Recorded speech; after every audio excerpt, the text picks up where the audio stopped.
2 பேபீஸுமே எனக்கு வந்து operation C section sir. So அதனால வந்து பேக் பெயின் ரொம்பவே அதிகமா இருந்துச்சு.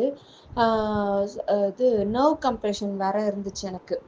லெஃப்ட் கால் ஃபுல்லாவே வந்து இழுக்கும் சார். அந்த ப்ராப்ளம் இருந்துச்சு.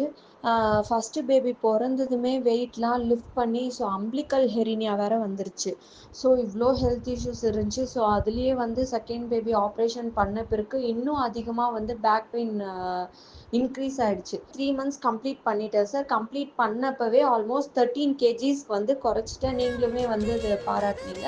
அப்பவே எனக்கு வந்து பேக் பெயின் இல்லை, சுத்தமாக பேக் பெயின் போயிடுச்சு. அதுக்கப்புறம் வந்து நர்வ் கம்ப்ரெஷனும் சுத்தமாக இல்லை சார். ரொம்ப ஆக்டிவாக ஃபீல் பண்ணேன் நான். சுத்தமாக வந்து அம்பிளிக்கல் ஹெரினியாவே இல்லை, ஃபுல் அண்ட் ஃபுல் உள்ளே போயிடுச்சு சார். எந்த ஒரு ஹெல்த் இஷ்யூஸுமே இல்லாமல் ரொம்ப ஆக்டிவாக ஃபீல் பண்ணுறேன். எனக்கு வந்து என்னோட காலேஜ் டேஸ் பேக் கிடைச்ச மாதிரி இருக்குது. இப்போது நான் வந்து ஆல்மோஸ்ட் 17 kgs குறைச்சிட்டேன்.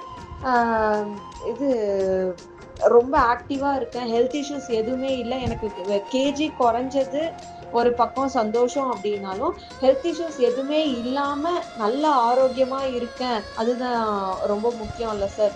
அது வந்து நீங்கள் எனக்கு கொடுத்ததுக்கு வந்து ரொம்ப தேங்க்ஸ் சார். நீங்கள் நல்லா கைட் பண்ணி நல்லா வந்து சப்போர்ட் பண்ணுறீங்க சார். ரொம்ப மோட்டிவேட் பண்ணுறீங்க sir. Thank you sir. Thank you so much sir.